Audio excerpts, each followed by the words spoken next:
Hey everyone, PlayerStar95 here, and welcome back to the channel. I'm back with my friend NotRiptosFather, or Noel, as we talk about two topics today involving grief and stress. So yeah, you want to start us off with your story time, Noel? Yeah, absolutely. So first of all, thank you for having me. I appreciate it, and I appreciate that you reached out about this topic. It's definitely something I have experience with, unfortunately. So I mean, you provided me with some ideas of what we'd be talking about. I'm gonna be honest, I'm kind of just gonna roll with the stories that come to mind. So the first one, when it comes to grief and stress, is for those who don't know, I lost my lifelong best friend, who was also my cousin. We were the same age. When we were 17, he died in a single car accident. Very suddenly, of course. So, the first thing that comes to mind to me when I think of grief and stress is honestly my initial reaction to finding out that he had died. I had been out of cell phone service, and when I got back into town and got cell phone service, I had all these calls. Basically, I found out for sure from his mom that he had passed, and as soon as she told me that, I just started beating the steering wheel and crying. And up until that point, I didn't feel like I was, one to necessarily react with anger over things, but I think that loss of control just... It hit me to the max.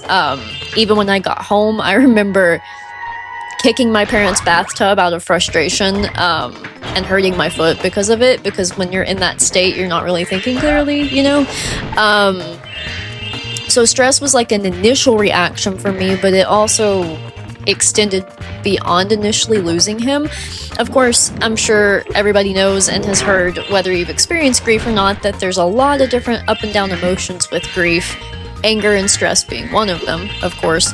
But I experienced a big mix of a lot of different things, but the stress and the anger lasted longer than a lot of the emotions I had. I just noticed that my fuse with people was short, over nothing, it wasn't their fault. My parents, for example, because I still lived with them at the time, I would just snap over nothing because my patience was so thin.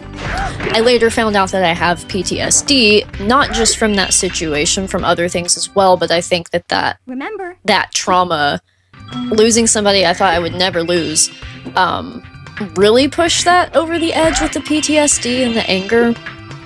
And it's really not something I got a hold of until my mid to late 20s. Just that,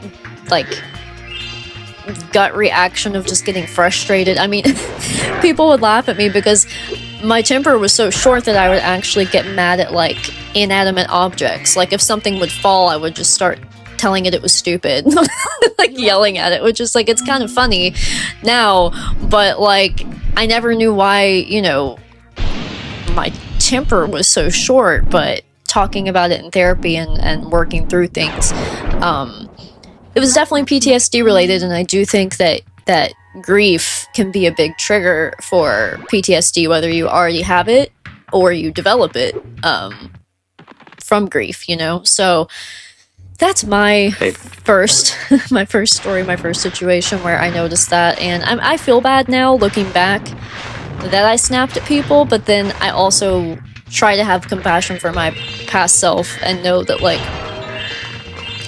when grief is fresh, it is just really hard to have that self-awareness, I guess. You know what I mean?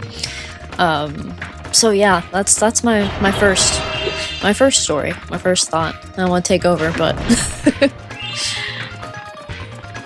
Yeah.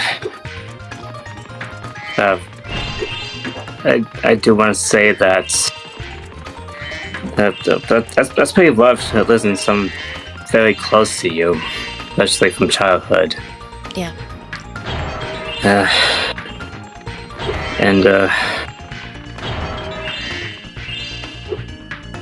I think that's something I can relate to, except it was recently with with my grandma's second husband. He's the one that attended my grandpa's funeral when he passed.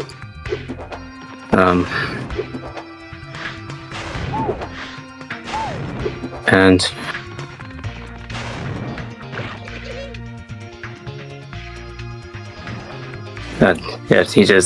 he was feeling like really very ill at the beginning of the year, and has been on many hospital trips to treat the cancer. Yeah. And of course, when we wanted, by the time we got into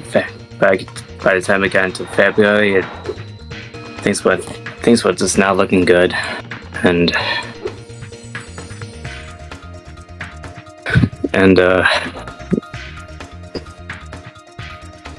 by the time the 6th of February came out, that's when he passed.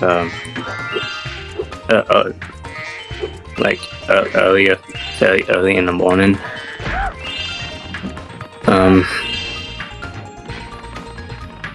I mean, at first I didn't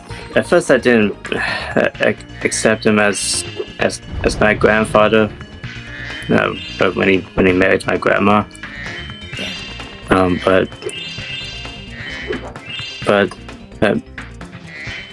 my family eventually came around, and I accept him as grandpa. And when he passed, it took a mental toll on my mental health. You know, like I got really mad for no reason.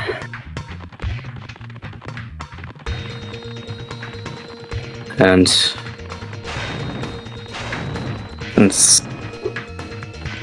yeah, I just didn't know what to think. You know, like I was lost in thoughts. Yeah. Like it's like, but yeah, it's.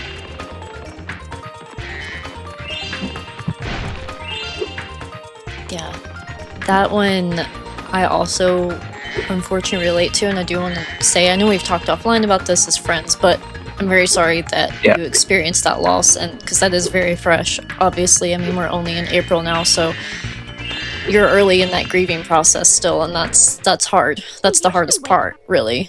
Not that it ever gets easier, because it doesn't, and that's something I do tell people, like it does and it doesn't. You know, you'll have moments that feel just as heavy as it did when it first happened, but they just kind of get spaced out, at least in my experience so far. But again, I've got a decade plus of distance between the grief experiences that I talked to you about. But you mentioned cancer and grandparents, and that is something that I also dealt with before I lost Johnny. Was I had a grandparent, and I've talked about this on my channel before. I don't know that I've talked about it on yours, but my mom's dad and my dad's mom both passed away of cancer 3 months apart when I was 13, which was just really wild, because I was seeing it happen on both sides of the family, and seeing like people I cared about struggle with grief, seeing my parents lose their parents when I was just 13, like that was really weird. I wasn't expecting that to happen yet, I don't think. Not that anybody necessarily expects it, but the false hope that comes with cancer sometimes is really frustrating within itself, because you mentioned, you know, like he was feeling better at one point. I dealt with that too with my grandparents, and thinking, oh, maybe they're going to be okay, and then they weren't, and it just felt like I was being like jerked around, which I think when they died added an extra layer of stress and frustration that was different than what I experienced with Johnny, because I had so many moments and so much awareness that they could leave me, whereas Johnny, it was a different experience because I didn't have any preparation or way to say goodbye, which came with its own problems. But then, even though you have that with cancer and with, you know, like the situation with our grandparents, it's almost awful because you're kind of just sitting there like knowing it's going to happen and having to sit with that before it even does happen, which is really heavy.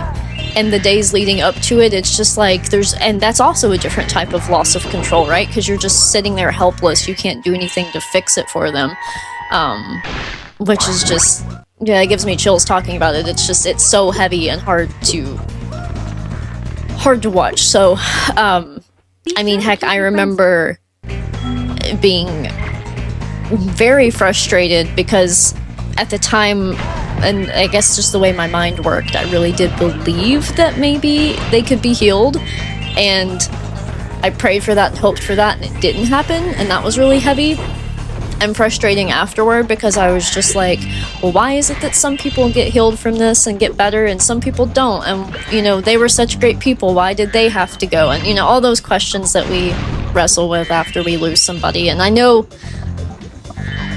largely that that's just, it's unfortunate, but it doesn't work like that. But it's just, yeah, it's frustrating. It's hard to deal with. And I still, you know, as time goes by, I'm sure you'll experience this too. You live life without these people and you experience events that you wish they would have been here for, you know? And that also, like, if I get frustrated or stressed now about my grief, it's usually something like that. It's like, man, I wish I could talk to my mamaw about this, or I wish I could tell Johnny this thing that's happening. And sometimes I still do. I do sound like a crazy person. I talk out loud to them sometimes because it makes me feel better, and it helps me, you know. But yeah, it sucks. It just freaking sucks. Like, honestly, like, I'm just gonna be real about it, you know. It's just, it's rough, and I don't wish it on anybody. But grief really is the type of thing where, like, until you experience it, it's hard to empathize with, because you just cannot.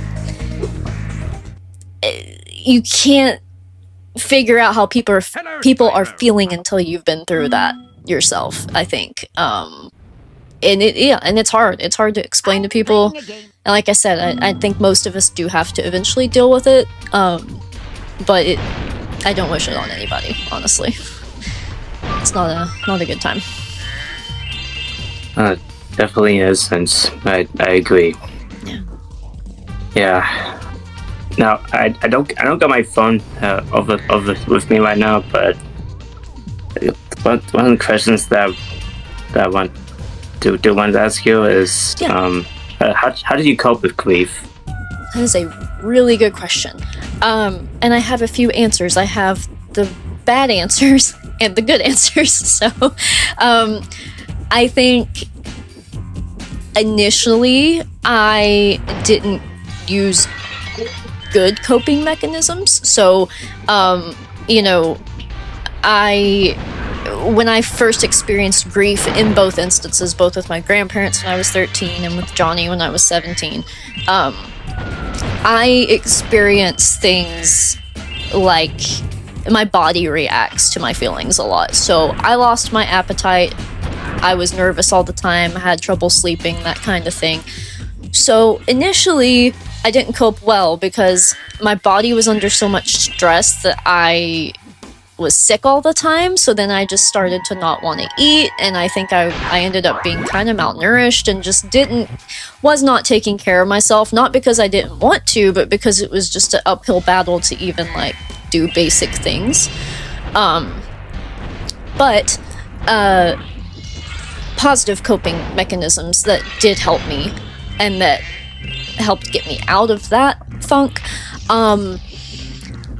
One of the main things, and this is different for everybody because for some people this actually is too hard for them to do, and I understand that. But for me, I needed to do things that I would have done with them, or that that meant something to them. So I did a lot of stuff that me and Johnny would have done together. Taking a drive, listening to songs we would listen to, playing video games we would play, because it made me feel like I was honoring him, and also like I was still able to like be close with him, I guess, because it was stuff we did together when he was here. Similarly with my grandparents, like with my mamaw, you know, listening to like old 90s country songs that she liked, or even now, like playing her vinyl records that my papa gave me, you know, stuff like that helps me. Writing, sorry, that's my country coming out, writing, writing things, poetry, little short pieces, just even music. I write lyrics to songs sometimes, and I'll make little songs about, you know, my mamaw or people that have passed away. That helps me immensely with my grief. So, you know, creativity when possible, doing things I would do with them, that helps the most for me. In addition to, you know, I've been in therapy for a long time, and I am the type of person that even if I just stay in like maintenance therapy, it's not that I have to go super often, but just to kind of keep things in check, because things do affect me long term, unfortunately. So I do have a lot of very vivid nightmares and dreams pretty frequently about the things I've been through with grief. So I just kind of keep in check with that. And of course I learn coping mechanisms and things, you know, there that work for me, that I can use outside of it. But I would say those are the main things.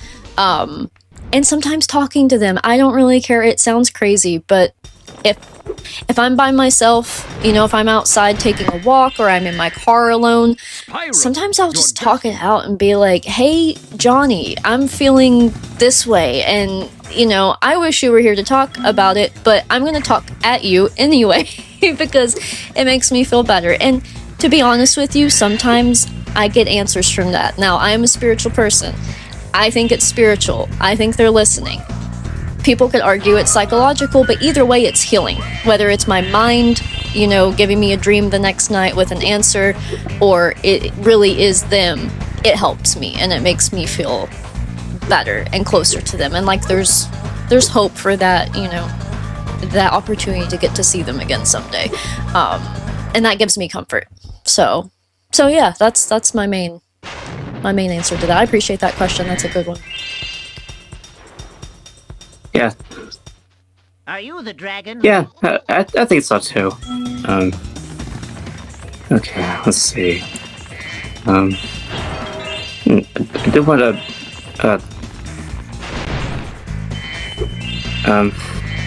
talk a little bit about stress at the moment.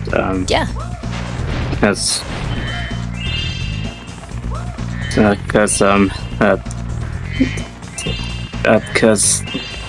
but Prophet's doing his hospital visits. Like, well, I'll use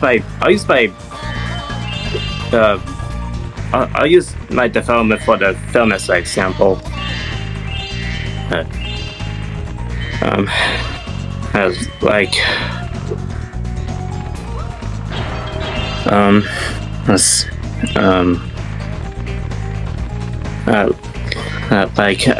just wanted to get things done and out of the way. It's like you know, come on guys, let's get a move on. It's like, you know, of course I wasn't trying to be forceful or anything.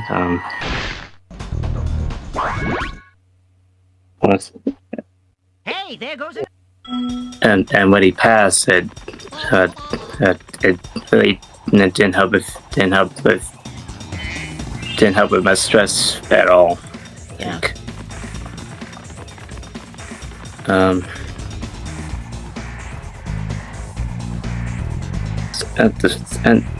it's been hard. It's like, yeah, I love what you're saying. Oh, sorry, I didn't mean to interrupt you. No, that's okay. That's all I wanted to say anyway. I was gonna say a lot of what you're saying reminds me so much of how my anxiety is, because when you're talking about like not wanting to be forceful, but also being like, let's hurry up, let's do this, because I feel like a lot of anxiety in that, because even looking back to especially that part of my life when my grandparents were sick, like,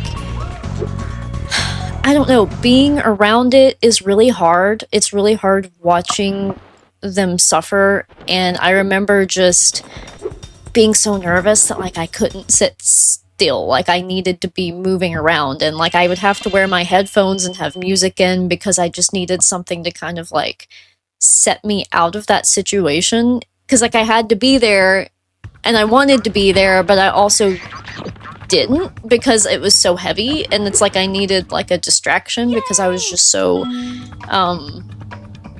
antsy and nervous. Like I know that feeling that you're talking about of just like yeah, it's hard. It's hard to exist in that situation because you feel like I felt very like I wanted my grandparents to know that I cared, and I wanted to be there and show that I cared, but also like seeing somebody you love almost dissipate, you know, like that is just it's very anxiety inducing. And then like you said, once they are actually gone, it just increases tenfold, because that's the thing that you're kind of nervous about the whole time anyway, is like, is it gonna happen, when's it gonna happen, you know? And it's a lot to process, and I think it sucks to have to be in that situation. So I think that's a good point.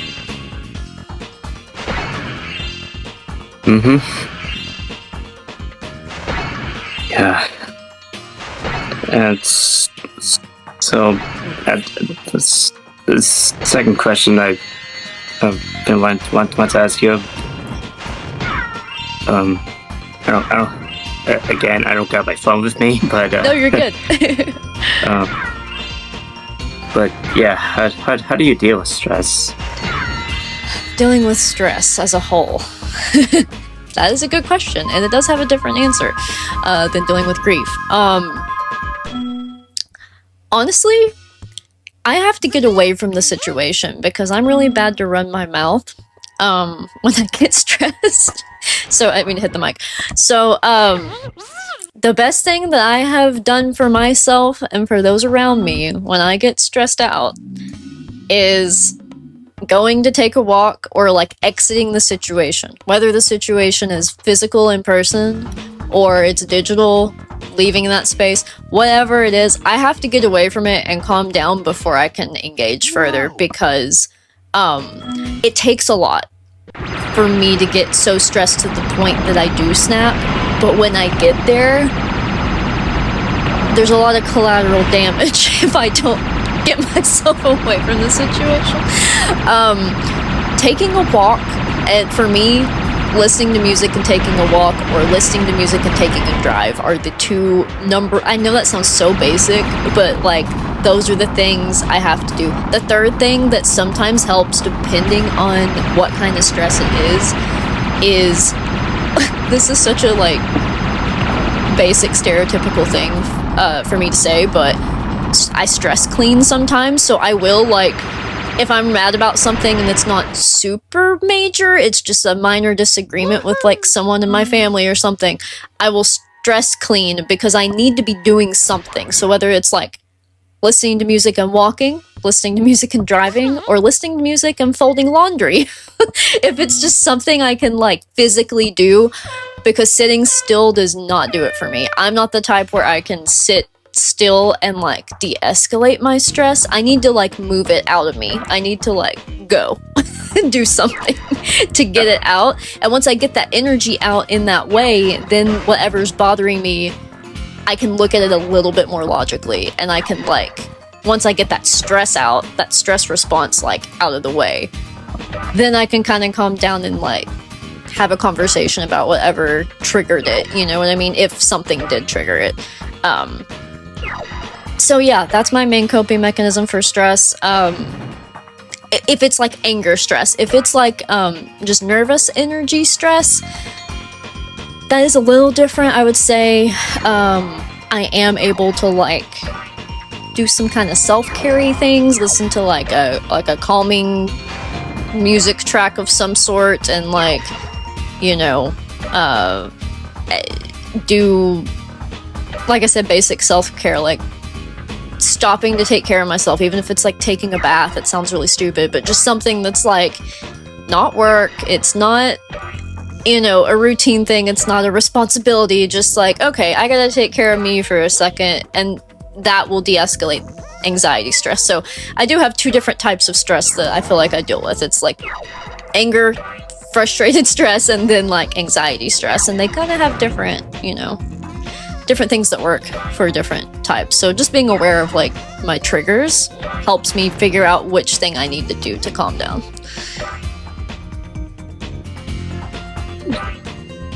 Yeah.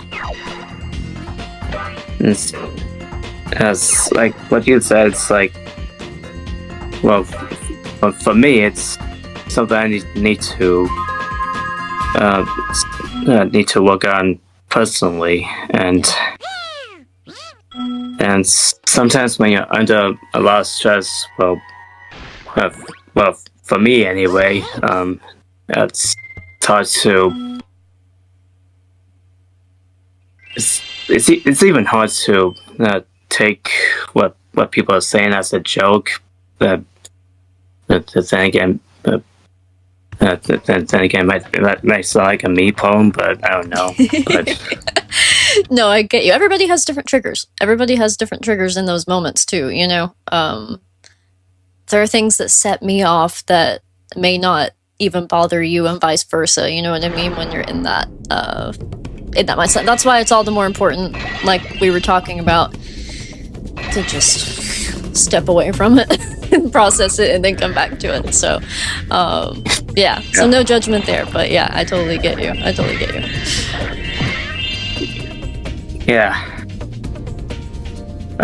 So any closing thoughts you want to share before we wrap it up? Good question. I guess I would just say, you know, I know even in our little community, there have been people that have experienced grief lately. You have experienced it. Some people have been experiencing pet grief, which I think is just as important as losing people. Basically, if it's something that's fresh for you and new for you, the main thing I want to say is, it sounds cliche, but I do want to encourage people to hang in there, because there was a time of my life where I did not think I had a future. My grief was so heavy, I could not see past it, and it was really hard for me to just go about my daily life. But I have been able to make it to a point in life that I'm actually really happy in overall, and glad that I pushed through those moments. So I guess I just want to say, even though it doesn't feel like it right now, there is hope, and you're not alone. There are a lot of us here, and I think as a community, we can support each other, and we understand each other because we've been through this stuff. So yeah, just hang in there if it's something that you're recently dealing with, because when I talk about it, these are things that have happened 10 plus years ago, and here I am, and I'm good, and I'm healthier than ever. I feel a lot better than I used to. I still have battles, I still have a lot of mental health stuff I have to deal with, but it's not as dark and heavy as it was back then. So I hope that encourages anyone who's dealing with it to just hang in there and know that things will eventually ease up. The storm clouds will dissipate, and you will feel better eventually. Yeah, and remember, it's not like a goodbye forever. It's like goodbye. I'll see you later. Yes. You know? Yes. Yep. Yeah. So Absolutely. Even though they're not gone, even though they're gone in the real world, they'll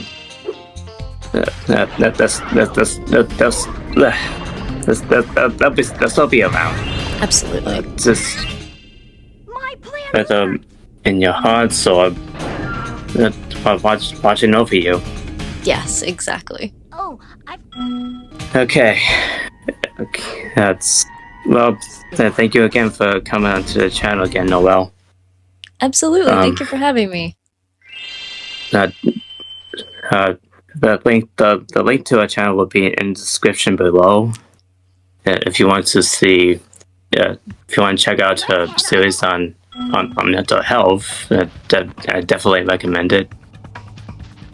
And don't forget, guys, be sure to like and subscribe and turn on the notification bell so you don't miss anything from us.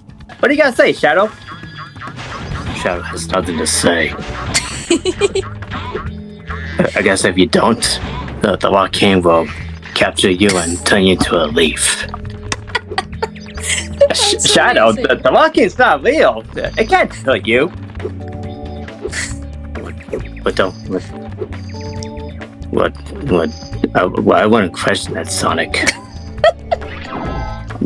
Because they might turn Emily into a leaf. Oh gosh. But don't tell Phoenix that. I love the Rock King plug. Thank you for that. Thank you for that. It needs more awareness. If you want to know more about the Rock King, that's another reason to subscribe to me. Thank you, Blade of Sun 95. Yep. And on that note, take care, and we'll see you later. Awesome. Bye, everybody. Thank you. Bye. Bye.